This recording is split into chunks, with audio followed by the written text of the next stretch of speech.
பொருளாசையை குறித்து எச்சரிக்கையாயிருங்கள். ஏனெனில் ஒருவனுக்கு எவ்வளவு திரளான ஆஸ்தி இருந்தாலும் அது அவனுக்கு ஜீவன் அல்ல அப்படின்னு இயேசு சொல்லி கொடுக்கிறார். இது லூக்கா 12ஆம் அதிகாரத்துல இயேசு கொடுக்கிற ஒரு உபதேசம். இது ஒரே ஒரு லைன்ல உபதேசம். இது என்ன பத்தி சொல்லுதுன்னா, கவச்சியஸ்னஸ் அண்ட் கிரீடை பத்தி சொல்லியிருக்கேன்.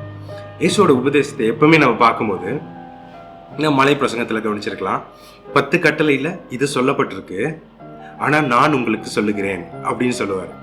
ஃபார் எக்ஸாம்பிள், விபச்சாரம் செய்யாதிருப்பாயாக அப்படின்ட்டு 10 கட்டளையில ஒரு கட்டளை. இயேசு சொல்லுவாரு, ஒரு மனுஷன் ஒரு ஸ்திரியை கண்களால இச்சையோட பார்த்தாலே விபச்சாரம் செய்தாயிற்று அப்படின்னு சொல்லுவாரு. பிசிக்கலா பண்ணாதான் விபச்சாரம் இல்ல, கண்ணால பார்த்தாலே விபச்சாரம். அண்ட் கொலை செய்யாதிருப்பாயாக, கொலை செய்தா நரகம் நிச்சயம். இயேசு சொல்லுவாரு, if you call your brother a fool, another man or a woman a fool, you deserve judgment. நியாய தீர்ப்புக்கு எதுவாயிருப்பாய், பாவம்.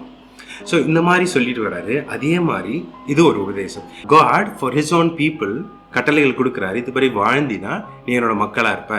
இன்கேஸ் நீ தவறி பாவம் பண்ணிட்ட, இந்த கட்டளைகளை உடைச்சிட்ட அப்படின்னா நீ ஒரு விலங்கை பலி கொடு, பிளமிஷ்லெஸ்ஸா இருக்கிற ஒரு விலங்கை பலி கொடு, சின் ஆஃபரிங்க பலி கொடுத்தினா உன் பாவம் கழுவப்படும் அப்படின்னு சொல்லிட்டு தான் த ஓல்டு கவர்னன்ட். இயேசு என்ன பண்றாரு, இந்த மக்கள், இயேசு பிரசங்கம் பண்ற மக்கள் யூதர்கள் விட்டு வெளியே போய் பிரசங்கம் பண்ணக்கூடாதுன்னு அவரோட சீஷர்களுக்கு சொல்றாரு.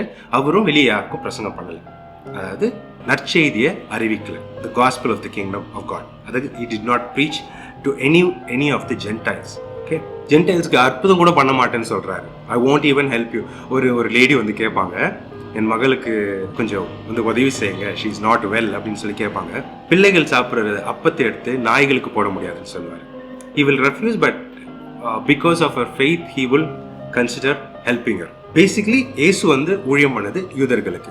இந்த யூதர்களுக்கு என்ன சொல்லிட்டு இருக்காரு, அவரோட உபதேசம் எல்லாம் கட்டளைகள்ல இருக்கிறது இவங்களுக்கு புரியற மாதிரி விளக்கி சொல்றாரு. இந்த விளக்கி சொன்னா they will get understanding. When you get understanding, it is easy for you to keep the commands. பாவம் பண்ணாம வாழ்றது கொஞ்சம் சுலபமா இருக்கும், ஈஸியா இருக்கும்.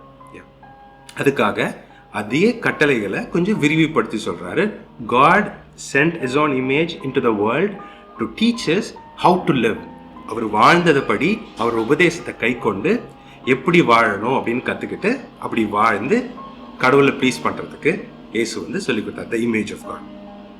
அதுல ஒரு உபதேசம் இது. And this is what we are continuously saying in Born Again. அதான் பார்த்துட்டு இருக்கோம் இந்த சீரீஸ்ல. இது covetousness and greed பத்தி. ஸோ 10 கட்டளையில சொல்லியிருக்க கவச்சியஸ்னஸ் என்னது, அந்த வசனம் படிச்சுட்டு வருவோம். யாத்திராகமும் 20ஆம் அதிகாரம் 17ஆம் வசனத்துல வருது. எக்ஸடஸ் 20:17. பிறனுடைய வீட்டை இச்சியாதிருப்பாயாக, பிறனுடைய மனைவியையும் பிறனுடைய வேலைக்காரனையும் வேலைக்காரியையும் எருதையும் கழுதையையும் பிறனுக்குள்ள யாதொன்றையும் இச்சியாதிருப்பாயாக. இச்சைனா இங்க லஸ்ட் கிடையாது, இச்சைனா desire. Desiring for another man's property or things or belongings. Desire, ஆசைப்படுறது, இன்னொருத்தவங்களுக்கு பொருளுக்கு ஆசைப்படுறது.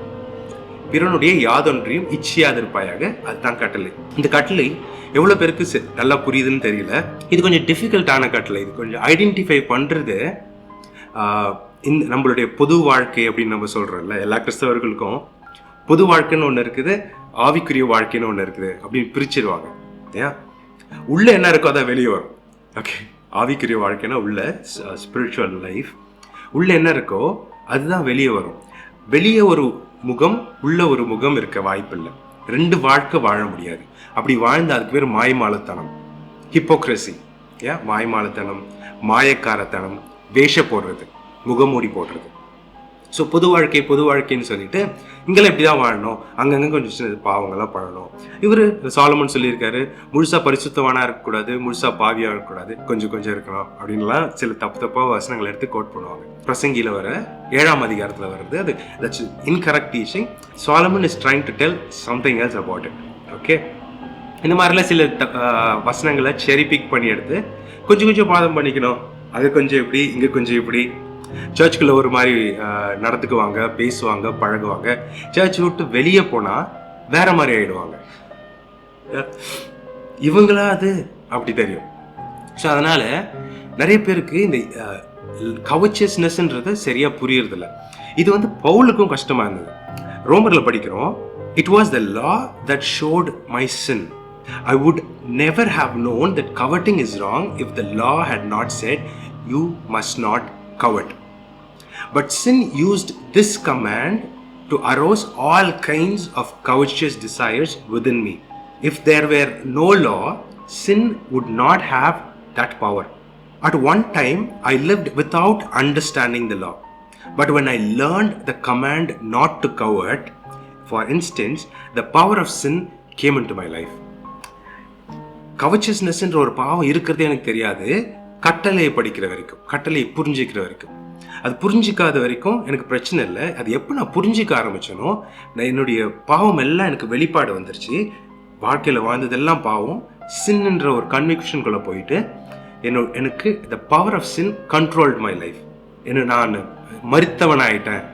when my eyes were open, அப்படி தான் சொல்கிறாரு ரோமர் 7ஆம் அதிகாரம். நீங்கள் முழுசாக படிக்கலாம், 7:6 கடைசி வரைக்கும் படிக்கலாம். It's beautiful passage. அண்ட் போக போக சொல்லுவார் ரோமர் 7:15, I don't really understand my self, for I want to do what is right, but I don't do it. Instead I do what I hate. எனக்கு தெரிஞ்சிருச்சு, கட்டளை தெரிஞ்சிருச்சு, புரிஞ்சிருச்சு, அண்டர்ஸ்டாண்டிங் வந்துருச்சு, கண்கள் திறக்கப்பட்டுருச்சு. இருந்தாலும் நன்மையை செய்யணும்னு ஆசைப்படுறேன், அதனால் செய்ய முடியல. தீமையை செய்யக்கூடாதுன்னு ஆசைப்படுறேன், ஆனால் அதையே போய் செய்கிறேன். இந்த லானால அண்டர்ஸ்டாண்டிங் கிடைக்குது, இருந்தாலும் நன்மையை செய்யாமல் பாவம் செய்கிறேன். அதுக்கப்புறம் அதுக்கு ஒரு விளக்கம் கொடுப்பார், that's because of the sin in me அப்படிலாம் சொல்லுவார். இந்த மாதிரி தான் நிறைய பேர் வாழ்ந்துட்டு இருக்காங்க அட் ப்ரெசென்ட். கவர்ச்சியஸ்னஸை இந்த வீடியோவில் கொஞ்சம் தெளிவாக நான் ஷேர் பண்ண ஆசைப்பட்றேன். விருப்பம் இருந்தால் யூ கேன் கண்டினியூ வாட்சிங். ஸோ கவர்ச்சியஸ்னஸ், கடவுள் சொல்கிற கவர்ச்சியஸ்னஸ் யாத்திராகமத்தில் கட்டளையாக கொடுக்குறாரு, டிரெக்டாக பேசுகிறாரு அவருடைய மக்களுக்கு. அவர் தெரிந்து கொண்ட மக்களை அடிமைத்தனத்துலேருந்து காப்பாற்றி வெளியே கொண்டு வந்து வனாந்தரத்தில் வச்சு மலை மேலேருந்து கீழே பேசுகிறாரு. இந்த 10 கட்டளையெல்லாம் கொடுத்த பிறகு இந்த மக்கள் பயப்படுறாங்க. ஐயோ என்ன இப்படி பயமாக இருக்குது, அவர் பேசுறது பயமாக இருக்குது, இடி முழக்கம், ட்ரம்பட் சவுண்ட்ஸு, மேலே புகை வருது, எரியுது, மலை மேலே இருள் சூழ்ந்துருக்குது. அவர் பேசினாலே பயமாக இருக்குது, பதட்டமாக இருக்குது. அதாவது ஹார்ட் இஸ் பவுண்டிங், செத்துருவோம் போல இருக்கு அவர் பேசினா. மோசே கடவுளை பேச வேணான்னு சொல்லு, நீ போய் கேட்டு வந்து எங்ககிட்ட சொல்லு, நீ சொல்கிறதெல்லாம் செய்கிறோம் அப்படின்ட்டு பயந்தாங்க. So basically there God is directly giving the command to his chosen people, the people of Israel. தெரிந்து கொண்டு ஜனத்துக்காக கொடுக்கப்பட்ட கட்டளை. நாம் யார் கிறிஸ்டியனாக இருந்தீங்கன்னா தெரிந்து கொள்ளப்பட்ட ஜனம், பிள்ளைகள் ஆயிடுறோம். இப்போ நம்ம பேசிக்லி கிறிஸ்டியனான நம்ம அவர் ஆவினால ரட்சிக்கப்பட்டு பிள்ளைகள் ஆயிடுறோம். நாம தான் தெரிந்து கொண்ட ஜனம். இப்போ யூதர்களை கூப்பிட்டாரு, யாரும் வரல. அங்கேருந்து ஜென்டைல்ஸ் ஆகிய நம்மளுக்கு சுவிசேஷம் வெளியே வந்துச்சு, சத்தியம் வெளியே வந்து we are all invited into the kingdom of heaven. நம்ம தெரிந்து கொண்ட ஜனம் ஆயிடுறோம், காட்ஸ் பீப்புள் ஆயிடும். ஸோ இந்த கட்டளையெல்லாம் நாம கீழ்ப்படிக்கணும். இதை வந்து இயேசு சுருக்கி 2 சொல்லிட்டாரு, love you God with all of your heart, mind, soul and strength and love your neighbour as your own self. So இந்த கட்டளை பிறனுடைய யாதொன்றையும் இச்சையாதிருப்பாயாக கர்த்தர் சொல்றாரு. அது கொஞ்சம் அண்டர்ஸ்டாண்ட் பண்ணிட்டு let's get in to the passage where Jesus is giving more understanding on covetousness.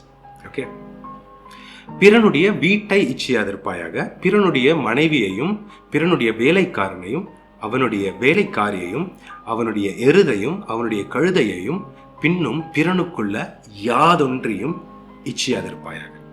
Okay, இது நம்ம எப்படி பார்க்கணும்னா,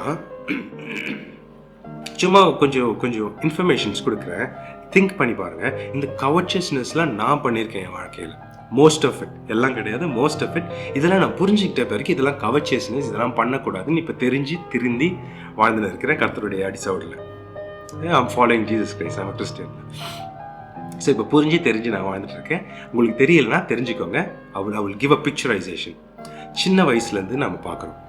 சின்ன குழந்தையில நம்ம ஸ்கூலுக்குலாம் போக முன்னாடி வீட்டில் விளையாடுவோம், கூட பிறந்தவங்க இருப்பாங்க, இல்லை மற்ற வீட்டு குழந்தைங்கள்லாம் வருவாங்க, சேர்ந்து விளையாடுவோம்னா எனக்கு அந்த பொம்மை வேணும் பிடிங்கி வச்சுன்னு சண்டை போடுவோம் அடுத்தவங்க பொம்மைக்கு. எனக்கு அந்த பொம்மை வாங்கி கொடுங்கன்னு அப்பா அம்மா கிட்ட அடம் பிடிக்கிறது. அவங்க சாப்பிட்ற சாப்பாடு, அந்த சாக்லேட் வேணும், அந்த ஐஸ்கிரீம் வேணும், அந்த பிஸ்கெட் வேணும்.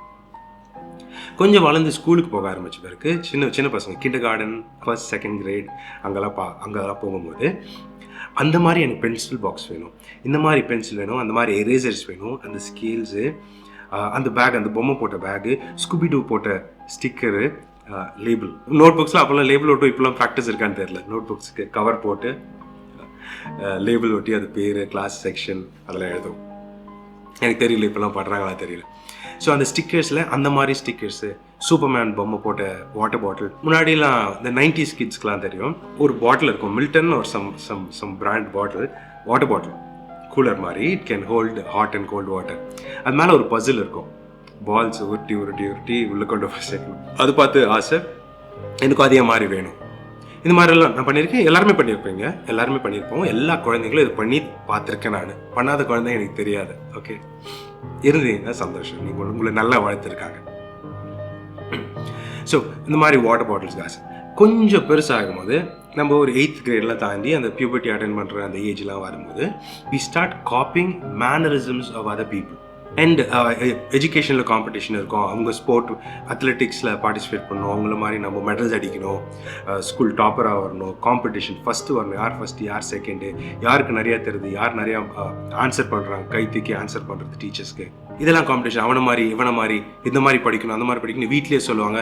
அது பாரு அந்த வீட்டு பசங்கள்லாம் இந்த ரேங்க்லாம் வாங்குறாங்க, நீ என்ன மக்கு மாதிரி 3rd ரேங்க் 4thலாம் கூட மக்குன்னு சொல்லுவாங்க, 1st ரேங்க் எடுக்கணும். அது பாரு அந்த வீட்டுக்குள்ளே படிச்சு பாரு, நீ விளையாடினே இருக்கிற, கம்பேர் பண்ணி பேசிக்கலி தீஸ் ஆர் ஆல் கவர்ச்சியஸ்னஸ். அவங்கள பார்த்து ஆசைப்படுறது, மற்ற பிள்ளைங்களை பார்த்து ஆசைப்படுறது, ஸ்டூடெண்ட்ஸை பார்த்து ஆசைப்படுறது. அண்ட் ஆம்பிஷன் என்னன்னு கேட்பாங்க இந்த மாதிரி ஏஜில் இருக்கும்போது, ஸ்கூலில் கேட்பாங்க. அந்த ஆம்பிஷன் கூட இன்னொருத்தர் காப்பி பண்ணி தான் சொல்லுவோம். நீங்கள் பண்ணியிருக்கீங்கன்னா நீங்கள் யோசிச்சு பாருங்கள். நான் அது பண்ணலை, பட் நிறைய பேர் பண்ணாங்க, என் கிளாஸ் பசங்களாம் பண்ணாங்க. யூஸ்வலாக அந்த டைம்லலாம் டாக்டர், இன்ஜினியர் தான் சொல்லுவாங்க. இப்போ தான் நிறைய விதமாக சொல்கிறாங்க பிள்ளைங்க. ஸோ ஸ்கூலை விட்டு காலேஜுக்கு வரும்போது அடுத்தவங்களுடைய அவுட்ஃபிட்ஸ் காப்பி பண்ணுவாங்க, ஹேர் ஸ்டைல்ஸு, ஆக்சசரிஸை காப்பி பண்ணுவாங்க, அண்ட் அடுத்தவங்களுடைய லைஃப் ஸ்டைலை காப்பி பண்ணுவாங்க. அந்த மாதிரி ஃப்ரெண்ட்ஸ் குரூப்போடு நான் சேர்ந்துருக்கணும், அவங்கெல்லாம் இந்த இடத்துக்கு போய் இப்படி பேசுகிறாங்க, இப்படி என்ஜாய் பண்ணுறாங்க, அந்த மாதிரி நாம ஒரு ஃப்ரெண்ட்ஸ் கூட்டு சேர்த்து நாமளும் போய் இப்படிலாம் பண்ணணும். இதெல்லாமே கவர்ச்சியஸ்னஸ். இன்னொருத்தரை செய்கிறத பார்த்து, இன்னொருத்தரை பார்த்து, அவங்கள அப்சர்வ் பண்ணி அதை பார்த்து எனக்கு வர ஆசைகள். ஓகே, காலேஜில் இதான். காலேஜில் பேசிக்கலி படிப்பு நிறையா கம்மியாயிடும், படிப்பு மேலே காம்படிஷன் போயிட்டு அவுட்டர் அப்பியரன்ஸ் அந்த ஏன்னா அது டிரான்சிஷன் ஆஃப் லைஃப்பில் யூத் ஆகிறது. ஸோ ஆஃப்டர் தென் வேலைக்கு போகிற இடத்துல இந்த கம்பெனியில் போய் வேலை செய்யணும், இந்த நாட்டில் போய் வேலை செய்யணும், இந்த பிராண்ட் கம்பெனி அவங்கள மாதிரி அவங்க இந்த நாட்டுக்கெலாம் போயிருக்காங்க, அந்த மாதிரி நாமளும் போகணும், அவங்க இப்படிலாம் பண்ணுறாங்க, சம்பாரிச்ச காசில் இதெல்லாம் வாங்குறாங்க, அப்படிலாம் செலவு பண்ணுறாங்க, இப்படி அவுட்டிங் போகிறாங்க, ட்ரிப்ஸ் போகிறாங்க, இப்படி லைஃப் என்ஜாய் பண்ணுறாங்க, சோஷியல் மீடியாவில் போஸ்ட் பண்ணிக்கிறாங்க. சோஷியல் மீடியா போஸ்டிங்லாம் இப்போ சின்ன வயசுலேயே வந்துச்சு. நான் படிக்கும்போது காலேஜுக்கு அப்புறம் தான் வந்தது மொபைல் ஃபோன்ஸ்லாம். Social media was introduced when I was in my last year of UG தான். இப்போல்லாம் ஸ்கூல் பசங்களே சோஷியல் மீடியாஸில் இருக்காங்க. அண்ட் அவங்கள மாதிரி செல்ஃபிஸ் எடுத்து போட்டுக்கணும், அவங்கள மாதிரி போஸ்ட் பண்ணணும், அவங்கள மாதிரி ரிவ்யூஸ் பண்ணணும். ஆல் ஆஃப் திஸ் மற்றவங்களை பார்த்து, மற்றவங்களை பார்த்து, இவங்களை பார்த்து, அவங்கள பார்த்து, இதுதான் பொது வாழ்க்கை. இப்படி இருந்தால் தான் I have to gel with them. So அவங்கள காப்பி பண்ணி அவங்கள மாதிரி இருந்தால் தான் they will invite me. So நான் அவங்க கூட சேர்ந்து அவங்களோட உறவாட முடியும். ரிலேஷன்ஷிப்ஸ்க்காக கவர்ட் பண்ணி தான், அது காப்பி பண்ணி ரிலேஷன்ஷிப்ஸை தே மெயின்டைன் பண்ணுறாங்கன்னா, சஸ்டெயின் பண்ணுறதுனா அவங்க பண்ணுறதெல்லாம் நம்ம பண்ணோம், அதெல்லாம் காப்பி பண்ணி அது வேணும், அதுக்காக நான் அதை எடுத்துக்கிறேன், அதை காப்பி பண்ணிக்கிறேன். These are all கவர்ச்சியஸ்னஸ். அவங்கள பார்த்து ஆசை வருது, அவங்க இப்படி வாழ்கிறாங்கன்னு பார்த்து ஆசை வருது. அண்ட் வேலை செஞ்சு கொஞ்சம் வருஷம் கழிச்சு அவங்கள மாதிரி வீடு கட்டணும், இந்த மாதிரி ப்ராப்பர்ட்டி வாங்கி போட்டுக்கணும், இந்த மாதிரி மல்டிபிள் சோர்சஸ் ஆஃப் இன்கம் நம்ம ஜெனரேட் பண்ணி வச்சுக்கணும், நிறைய காசு சேர்த்துக்கணும், இப்படி வாழணும், சோஷியல் ஸ்டேட்டஸ் எப்படி இருக்கணும், இந்த மாதிரி ஒரு டெசிக்னேஷனுக்கு போகணும், இப்படி அச்சீவ் பண்ணணும், சாதனைகள் பண்ணணும். அவங்கள பார்த்து இவங்கள பார்த்து வீடு கட்டும் போது அவங்க வீடு மாதிரியே நம்மளும் ஒரு வீடு டிசைன் பண்ணணும். ஃபர்னிச்சர் அவங்க வீட்டில் இருக்கிற மாதிரி ஃபர்னிச்சர்ஸ், இந்த ஃபர்னிச்சர் அந்த ஃபர்னிச்சர். இப்போ வந்து மற்ற மனுஷங்களை பார்த்து கவர் பண்ணுறதை விட அதிகமாக அட்வர்டைஸ்மெண்ட்ஸ் பார்த்து கவர் பண்ணிகிட்ருக்கோம். நம்மளுக்கு தேவையே இல்லாத பொருள், பிகாஸ் ஒரு அட்வர்டைஸ்மெண்ட் வருது, நம்ம பார்க்குறோம், ஸ்க்ரால் பண்ணும்போது இட் ஜஸ்ட் பாப்ஸ் அப். அதை பார்த்து வி ஸ்டார்ட் கவர்ட்டிங்னா அதை பார்த்த பிறகு ஆசை வருது, அது எனக்கு வேணும். அதுக்கு பேர் கவர்ச்சியஸ்னஸ். வேணுன்றதுக்காக என்ன வேணால் செய்வோம். சின்ன குழந்தைங்களால் வாங்க முடியாது, அவங்க அடம் பிடிப்பாங்க, கோச்சிப்பாங்க, சண்டை போடுவாங்க, திருடுவாங்க. பெருசான பிறகு அதுக்காக எப்படிலாம் காசு சம்பாதிக்கலாம், குறுக்கு வழி, சீட் பண்ணி, ஈஸி மணி, லேசி மணி, சும்மா இன்வெஸ்ட்மெண்ட் போனால் இன்ட்ரெஸ்ட்லாம் வருது, அப்படி இப்படி போட்டு அடுத்தவங்களை ஏமாற்றி வட்டிக்கு விட்டு சம்பாதிக்கிறது பாவம். அது நான் வேறு வீடியோவில் எக்ஸ்பிளைன் பண்ணுறேன். ஸோ இன்ட்ரெஸ்ட் வச்சு நம்ம வாழணும் அப்படின்னு ஆசைப்பட்டால் அதெல்லாம் பாவம். இதெல்லாம் நீங்கள் உழைச்சி வாழ்ந்தால் தான் அதுதான் உங்களுக்கு ஆசீர்வாதத்தை கொண்டு வரும். ஏன் வட்டிக்கு விட்டு வாழ்ந்தால் அது ஆசீர்வாதத்தில் கொண்டு வராது. ஸோ இது அப்படியே இன்னும் கொஞ்சம் வளர்ந்த பிறகு நல்ல லைஃப்லாம் செட்டில் ஆகிட்டு ஒரு ஊரில் போய் செட்டில் ஆகிட்ட பிறகு இந்த மாதிரி கல்யாணம் பண்ணிக்கணும், அவங்கள மாதிரி நம்ம வெட்டிங் அரேஞ்ச்மெண்ட்ஸ் பண்ணணும், அவங்கள மாதிரி செரிமனிஸ் பண்ணணும், அவங்கள மாதிரி ஃபுட் சர்வ் பண்ணணும், இத்தனை நம்பர் ஆஃப் ஃபுட்ஸ்ன்னு காம்படிஷன் இருக்கும்ல, இத்தனை number of items, food items, இலையை வச்சு பண்ணுறதுல இது இருக்குது. பஃபேல கூட நம்பர் ஆஃப் டிஷ்ஷஸ்க்கு ஒரு காம்படிஷன் போகுது. அவங்கள மாதிரி பண்ணணும், அவங்கள மாதிரி அந்த கேட்டரர்ஸ் கூப்பிடணும், அவங்கள மாதிரி இந்த பிளேஸில் இந்த லொக்கேஷனில் இந்த செரிமனியை நடத்தணும், ஃபோட்டோகிராஃபி இப்படி பண்ணணும், வீடியோகிராஃபி அப்படி பண்ணணும், நம்ம வெட்டிங் சாங் ஒன்று அவங்கள மாதிரி ரிலீஸ் பண்ணணும், அப்படி இப்படி எல்லாமே கவர்ச்சியஸ்னஸ். அடுத்தவங்களை பார்த்து நீங்கள் ஆசைப்படுறீங்களா? நீயே ஒரு ஐடியா ஜெனரேட் பண்ணி you're creative and you're trying to do it, it is okay. That is not covetousness. உன்னுக்குள்ளேருந்து வர்றது. இன்னொருத்தரை பார்த்த பிறகு தான் அந்த ஆசை வருதுன்னா யூஆர் கவர்ட்டிங், இச்சை. அடுத்தவங்களுக்கு சொந்தமானது அடுத்தவங்களை பார்த்து வர இச்சை. ஓகே, இதுதான் இந்த கட்டளையில் கர்த்தர் சொல்லியிருக்காரு. இதில் நிறைய விஷயங்கள் நான் பண்ணியிருக்கேன், எல்லாத்தையும் பண்ணுறதுக்கு எனக்கு வாய்ப்பு கிடைக்கல. அண்ட் குழந்தைங்க பிறந்த பிறகு அவங்கள மாதிரி பர்த்டே செலிப்ரேட் பண்ணணும், ஆல் ஆஃப் தட். கிறிஸ்டியனாக இருந்தால் அவங்கள மாதிரி அந்த சர்ச்சுக்கு போகணும், அவங்கள மாதிரி அந்த லைஃப் ஸ்டைல் வாழணும், அவங்கள மாதிரி பிரசங்கம் பண்ணணும், அவங்கள மாதிரி மனப்பாட வசனம் நிறைய தெரிஞ்சு வச்சுக்கணும், அவங்கள மாதிரி பாட்டு பாடணும், அவங்கள மாதிரி வர்ஷிப் லீட் பண்ணணும். இந்த மாதிரி நிறைய விஷயங்கள். ஏன் ஊழியம் பண்ணுறவங்களே சொல்கிறேன், அடுத்தவங்களை பார்த்து பிரசங்கம் பண்ணுறது, அவங்கள காப்பி பண்ணுறது, அவங்க மேனரிசம், அவங்களுடைய மாடுலேஷன், அவங்கள மாதிரி நிறைய பேர் கோட்டு போடுறாங்கல்ல, அது ஒரு ஆள்கிட்ட இருந்து வந்தது. ஸோ இந்த மாதிரி நிறைய காப்பி பண்ணி இது எல்லாமே covetousness and it is sin. Covet பண்ணினா you only gain the curse of God. கடவுள்கிட்ட இருந்து சாபத்தை வாங்கி நம்ம தலைமையில போட்டுக்கிறோம், மண்ணை வாரி தலையில போட்டுக்கிற கணக்கு தான். Okay, this is கவர்ச்சியஸ்னஸ். இதுதான் கர்த்தர் பண்ண வேண்டான்ட்டு யாத்திராகம் 20ஆம் அதிகாரத்தில் சொல்லியிருக்காரு. இப்போ நம்ம கரண்ட் ஜெனரேஷனுக்கு நம்ம அப்ளை பண்ணோம்னா இப்படி தான் அப்ளை பண்ண முடியும். ஏன்னா நம்ம அந்த வாழ்க்கை வாழல. அதனால தான் பிறனுடைய கழுதையும் எருதையும் வேலைக்காரியையும் அதெல்லாம் இப்போ பண்ணுறது இல்லை. அடுத்தவங்க வீட்டில் மாதிரி நம்மளும் வேலைக்காரி வச்சுக்கணும் அப்படின்லாம் இருக்கிறாங்க, டிரைவர் வச்சுக்கணும் அப்படின்லாம் இருக்கிறாங்க. கழுதை எருதெல்லாம் நம்ம கவர் பண்ண மாட்டோம். பிகாஸ் இப்போ it becomes vehicles, sports bike, cruiser bike, adventure bikes, அதே மாதிரி காரில் coupe, sedan, SUV, pickup trucks, sports cars, அந்த மாதிரி போயிட்டுருக்கு. நம்ம இப்போ அப்ளை பண்ணோன்னா இப்போத்துக்கு லைஃப் ஸ்டைலுக்கு தான் அப்ளை பண்ணோம். அதனால இந்த மாதிரி நான் சொன்னேன். It's the same thing that God told the people of Israel. Okay, there is no big difference to it. சரிப்பா, இது கவர்ச்சியஸ்னஸ். ஆனால் இயேசு இங்கே சொல்றது ஏதோ கிரீட் மாதிரி இல்லை இருக்கு. பொருளாசை குறித்து எச்சரிக்கையா இருங்கள், ஏனெனில் ஒருவனுக்கு எவ்வளவு திரளான ஆஸ்தி இருந்தாலும் அது அவனுக்கு ஜீவன் அல்ல. It talks about greed. இங்கிலீஷ்ல படிக்கும்போது டிரெக்டா இருக்கும். Beware guard against every kind of greed. Life is not measured by how much you own. Guard against every kind of greed ன்னு சொல்லிட்டு இங்கிலீஷ்ல சொல்லியிருக்கிறார். இங்கிலீஷ் டிரான்ஸ்லேஷன்லாம் வந்திருக்கு. அதுக்கு முன்னாடி என்ன வரும் அப்படின்னா, ஏன் இந்த ஸ்டேட்மெண்ட்டை சொல்றாருன்னா, ஒரு மனுஷன் இயேசு கிட்ட கேட்குறான். இது லூக்கா 12ஆம் அதிகாரம் 13ஆம் வசனத்துல ஆரம்பிக்குது. Someone called from the crowd. ஒரு கூட்டத்தோட பேசிட்டு இருக்காரு இயேசு. அந்த கூட்டத்திலேருந்து ஒருத்தன் எழும்பி கேட்குறானோ இல்லை இயேசுக்கு குரல் கொடுக்குறான். Teacher, tell my brother to divide our father's estate with me. என் அப்பாவுக்கு சொந்தமான சொத்து, எனக்கு உரிமையான சொத்தை என் சகோதரன்கிட்ட கட்டளையிடுங்க, என்னோட பகிர்ந்து கொள்றதுக்கு. நியாயமா எனக்கு வர வேண்டிய சொத்தை என் அண்ணனோ தம்பியோ கொடுக்க மாட்டான், அது பகிர்ந்து கொடுங்க, அது அவங்க கிட்ட சொல்லுங்க அப்படின்னு கேட்குறான். அதுக்கு இயேசு சொல்றார், Jesus replied, friend, who made me a judge over you to decide such a thing as that? உங்களுக்கு நியாயாதிபதியா என்ன நியமிச்சது யாரு, என்கிட்ட ஏன் கேட்குற அப்படின்னு சொல்லிட்டு அந்த மனுஷனை விட்டுட்டு உட்கார வச்சுட்டோம், சைலண்ட் பண்ணிட்டு எல்லா மக்கள்கிட்டையும் பார்த்து சொல்றாரு. Then he said, beware and guard against every kind of greed.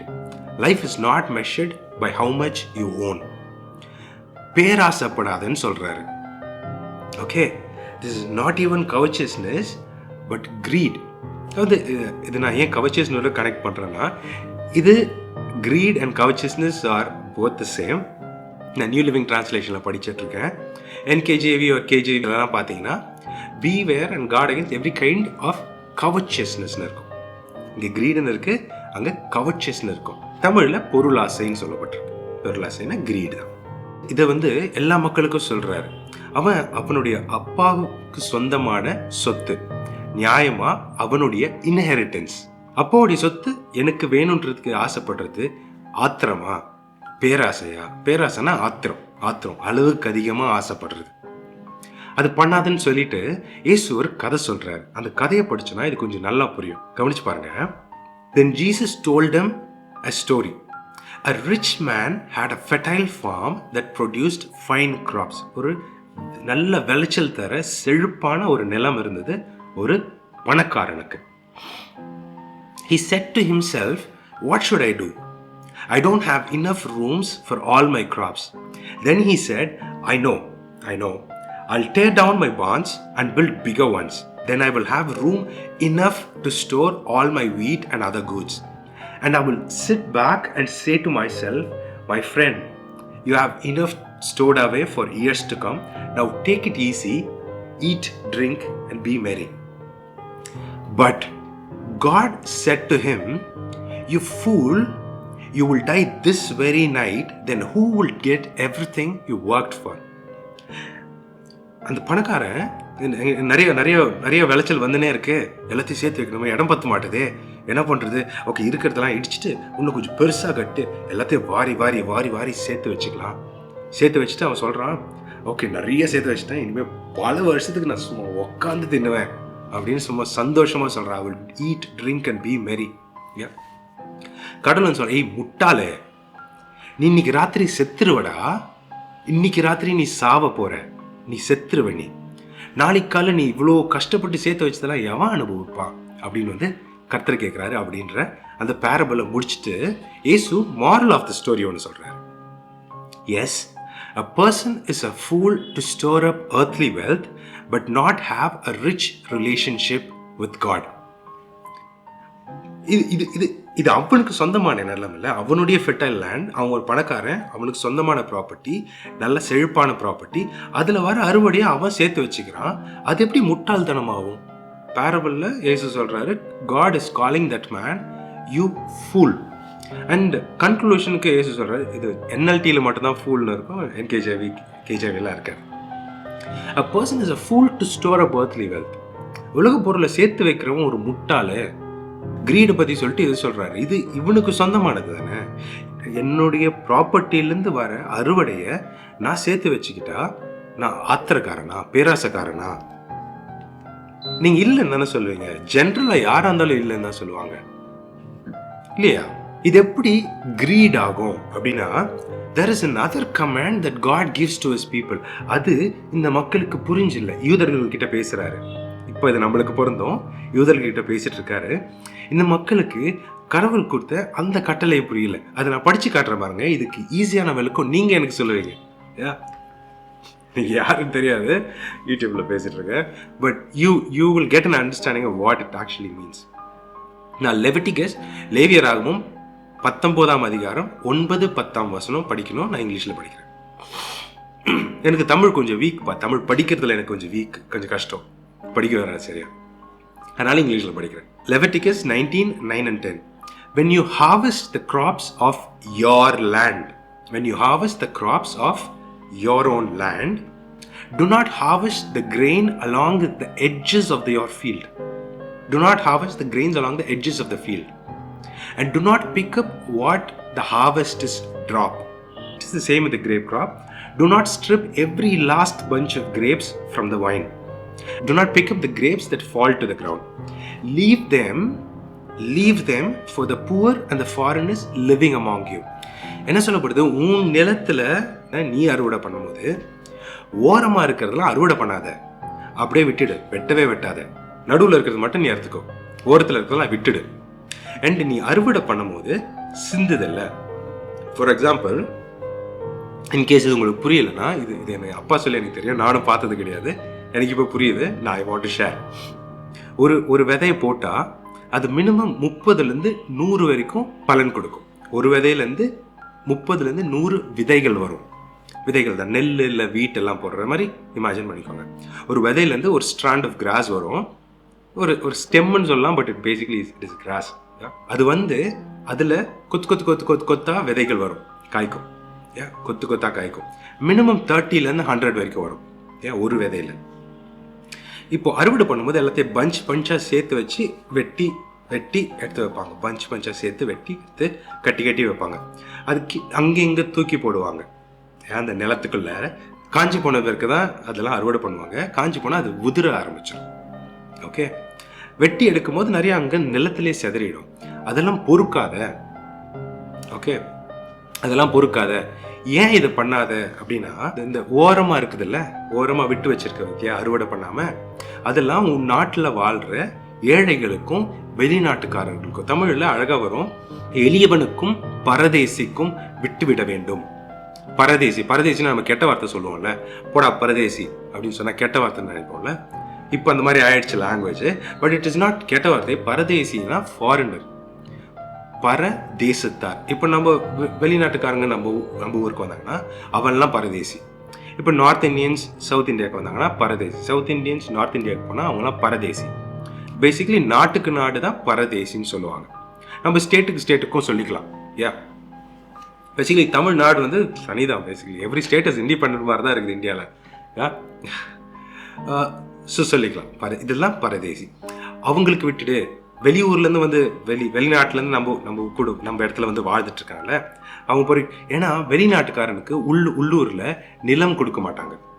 நிலம் பர்ச்சேஸ் பண்ண முடியாது. they cannot own a piece of land. அவன் சாப்பாடுக்கு என்ன பண்ணுவான்? இந்த மாதிரி எவனை அறுவடை பண்ணி மிச்சம் வைக்கிறது, இவன் போய் அறுவடை பண்ணி எடுத்துட்டு அதில் சாப்பிட்டுப்பான். கீழே சிதறதுலாம் பறவைகள்லாம் சாப்பிடும். அதனால விட்டுடு. எல்லாத்தையும் ஒன்றா பொறுக்கி ஒன்று விடாம பாரி எடுத்து அடிச்சிக்காத, ஆத்திரப்படாத, மற்றவங்களுக்கு விட்டு கொடு. உனக்கு தேவையானதை எடுத்துக்கோ, மெஜாரிட்டி எடுத்துக்கோ. ஓரமாக இருக்கிறதெல்லாம் விட்டுடு, சிந்துறதெல்லாம் விட்டுடு. மற்றவங்க சாப்பிட்டுட்டு உயிர் வாழட்டும். ஆகாயத்து பறவைகளை பாருங்கள், அவர்கள் விதைக்கிறதும் இல்லை, அறுக்கிறதும் இல்லை. அவைகளை படைத்த உங்கள் பிதா அவைகளை அனுதினமும் போஷிக்கிறார் அப்படின்ட்டு இயேசு மத்தேயு 6ஆம் அதிகாரத்தில் உபதேசிப்பார். இந்த ட்ரூத்தை சொல்லுவார்.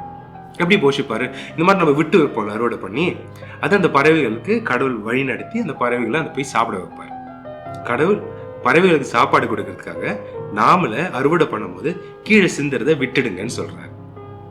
ஓகே, இதெல்லாம் ஹோல்சம் டீச்சிங். நான் சும்மா சேர்த்து சொல்றேன் இப்போ புரிஞ்சுக்கிறதுக்காக. I hope it is helpful. அல்லையாத உண்டுதான், ஆமா உண்டுதான், உன் நேரம் தான், உன் அறுவடை தான், எல்லாத்தையும் வாரி எடுத்து வச்சுக்காத அப்படின்னு சொல்லப்படுறது. அண்ட் இது இன்னும் 2-3 இடத்துல வருது, நீங்க போய் படிச்சு பாருங்க. pretty much the same thing. ஒரு 3-4 இடத்துல வருது, நான் படிச்சிருக்கேன். இன்னொரு ஒரு இடத்துல பியூட்டிஃபுல்லா சொல்லியிருப்பாரு. இது Exodus 23ல வருது. Exodus 23 10-11. Exodus 23 நீங்க முழுசாவும் படிக்கலாம். அண்ட் Leviticus 19 முழுசா படிக்கலாம். நிறைய கமாண்ட்மெண்ட்ஸ் டீட்டெயிலாக சொல்லியிருப்பாரு. கரெக்டாக சுத்தமாக இருந்துச்சு. மற்ற வீடியோகளில் நான் அதெல்லாம் மென்ஷன் பண்ணேன். மெனி அதர் சின்ஸ் பியூட்டிஃபுல்லாக சொல்லியிருப்பாரு. Straight forward comments. 10 கட்டளையில் எதெல்லாம் புரியலையோ அதெல்லாம் இங்கே புரிஞ்சிடும். ஸோ Exodus 23ல plant and harvest your crops for 6 years. 6 வருஷத்துக்கு விதைச்சு அறுவடை பண்ணுங்க. But let the land be renewed and lie uncultivated during the 7th year. நிலத்துக்கு டைம் கொடுங்க டு ஹீல். அது இன்னும் கொஞ்சம் ஃபெர்டைல் ஆகும். அந்த டைம்ல ரெஸ்ட் கொடுங்க புதுப்பிக்கப்படுறதுக்கு. Then let the poor among you harvest whatever goes on its own. Leave the rest for wild animals to eat. Same applies to your vineyards and your olive groves. நீ என்ன பண்ணாலும், திராட்சை தோட்டம் வச்சாலும், மாங்காய் தோட்டம், தென்னந்தோட்டம் எது வச்சினாலும், இப்போ நம்ம லைஃப்ல நிலமா இருக்கட்டும், 6 வருஷம் நீ அதுல வேலை செஞ்சு அறுவடை எடுத்துக்கோ. 7வது வருஷத்தை சும்மா விட்டுடு. வேலிலாம் போட்டு வைக்காத. உன் நிலத்துல தானா எதனா முளைச்சி அது கனி கொடுத்துச்சுன்னா அதெல்லாம் நீ போய் எடுத்துக்காத. உன் நிலம் தான், ஆமா உன் நிலம் தான். 7வது வருஷம் அதை சும்மா விட்டுரு, தர்மத்துக்கு விட்டுடு. ஏழைகளும் ஃபாரினர்ஸும் அதுல போய் இருக்கிறத பறிச்சு சாப்பிட்டுக்கிட்டோம்.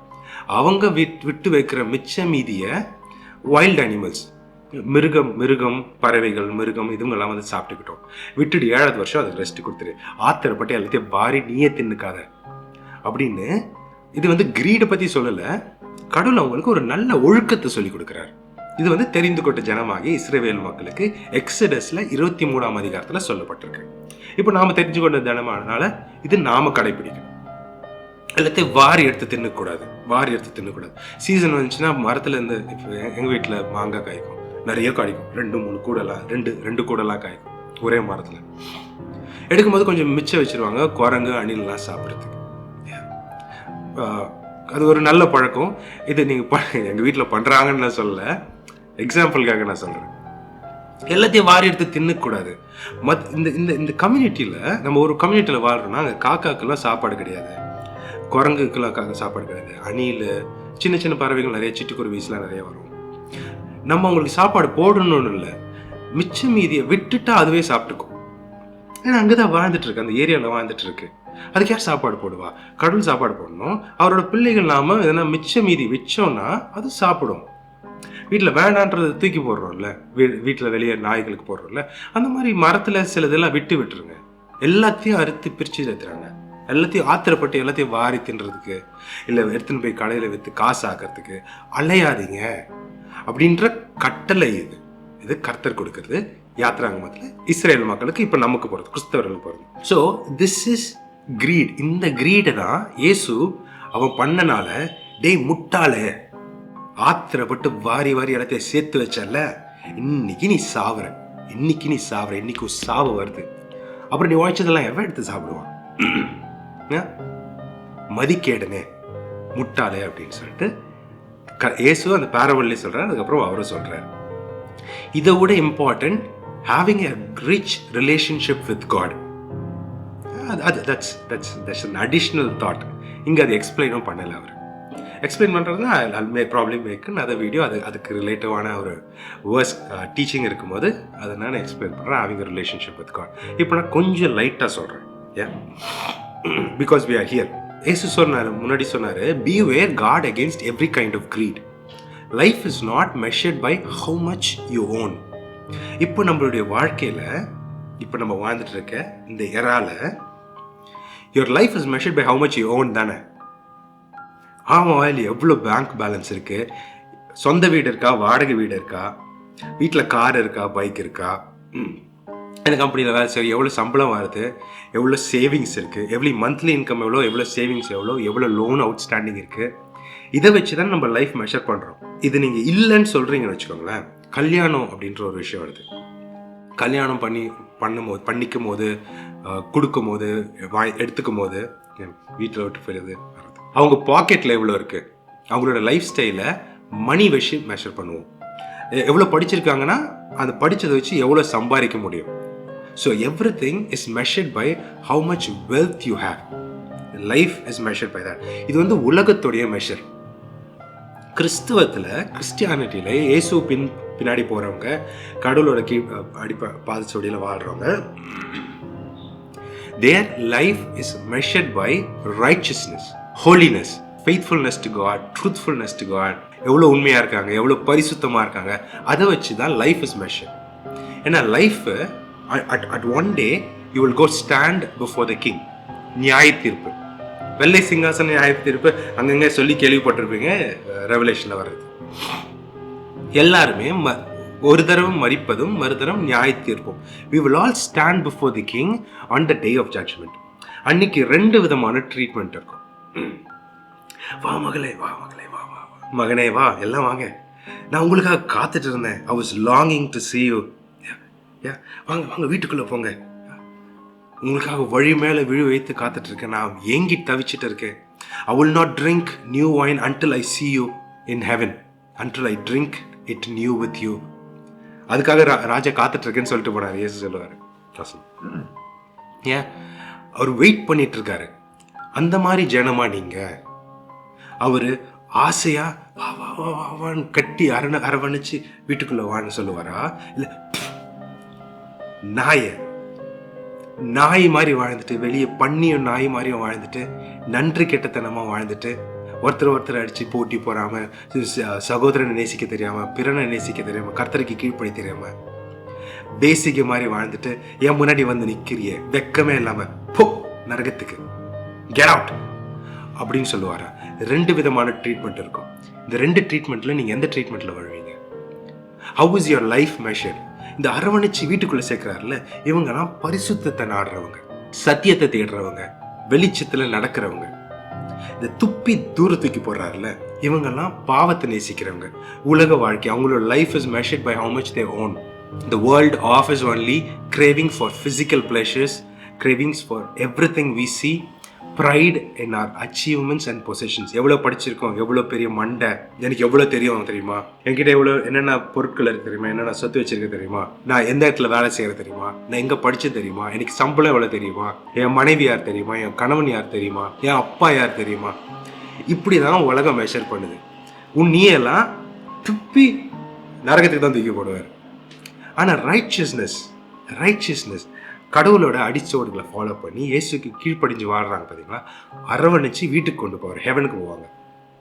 All my faithful come to the right, enter heaven. All those who are unfaithful walk to my left to ஹெல்.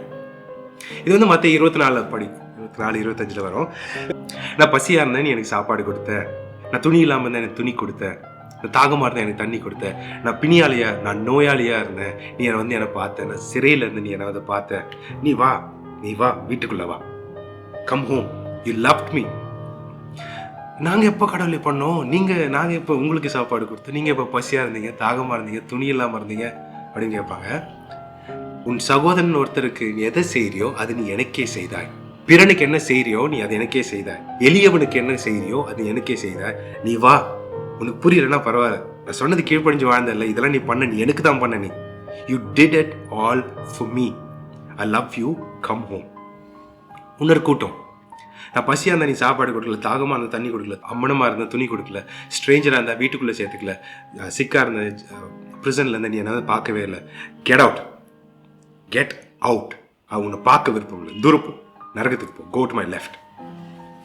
நாங்கள் எப்போ போனோம், நீங்கள் எப்போ வந்தீங்க, நான் உங்களை பார்க்கவே இல்லையே இயேசுவே ராஜா, நான் உங்களை பார்க்கவே இல்லை, நான் உங்களை பார்த்து தான் நான் செஞ்சிருப்பேன் அந்த மாதிரி சொல்லுவாங்க. உன்னில் ஒருத்தனுக்கு செய்யலைல்ல, பிறனுக்கு செய்யலை, எளியவனுக்கு நீ செய்யலைல்ல, அவனுக்கு செய்யலைன்னா நீ எனக்கு செய்யலை, கெட் துரப்போம். அந்த மாதிரி ட்ரீட்மெண்ட் இருக்கும். 2 விதமான ட்ரீட்மெண்ட். இப்போ இயேசுவோட கட்டளைகள்லாம் கீழ்ப்படிஞ்சு நீங்கள் வாழ்ந்தீங்கன்னா என்ன ட்ரீட்மெண்ட் கிடைக்கும் உங்களுக்கு? இயேசுவோட உபதேசங்களை கீழ்ப்படிஞ்சு வாழ்ந்தீங்கன்னா என்ன ட்ரீட்மெண்ட் கிடைக்கும்? ஹெவன் கிடைக்கும். பியூட்டிஃபுல்லான ட்ரீட்மெண்ட், ராயல் ட்ரீட்மெண்ட். இது வரைக்கும் உலகத்தில் யாரெல்லாம் வாழ்ந்தாங்களோ எல்லாம் நியாய தீர்ப்பணிக்கு வந்து நின்றுட்டு இருப்பாங்க. The whole of humanity who ever existed, அவங்க முன்னாடி ஒரு ஹானரபிள் ட்ரீட்மெண்ட். அதுவே வாட் அ பிக் ரிவார்ட் இல்லை? அவர் அரவணைப்பார். Come home, come my brothers and சிஸ்டர்ஸ்ன்னு சொல்லுவார். Come my children, come my precious பிரைடுன்னு சொல்லி ட்ரீட் பண்ணுவார். நம்ம யாருன்னா ஒரு கூட்டத்துக்கு முன்னாடி நம்மளை மேலே ஏற்றி கௌரவப்படுத்தினா நம்மளுக்கு எவ்வளோ எவ்வளோ எவ்வளோ எவ்வளோ சந்தோஷமாக இருக்கும். The king will share his glory on the day of judgment with those who are faithful to him. அந்த ட்ரீட்மெண்ட் வேணுமா? Or the king will spit on the faces of all those who are unfaithful. அந்த treatment வேணுமா? நியாய தீர்ப்பணிக்கு இது நடக்கும். இதுதான் பைபிளில் போட்டிருக்கு. இயேசு இதுதான் உபதேசிச்சார். ஹெல்லை பற்றி அதிகமாக உபதேசம் பண்ணதை இயேசு தான் சொல்லுவாங்க. பைபிள் ஸ்காலர்ஸ்லாம் சொல்லுவாங்க. நானும் அப்படி தான் படிச்சிருக்கேன். அவர் தான் அதிகமாக சொல்லியிருக்காரு ஹெவன் அண்ட் ஹெல்லை பற்றி. நீங்கள் எங்கே நிற்பீங்க? நியாய தீர்ப்பணிக்கு எங்கே நிற்பீங்க?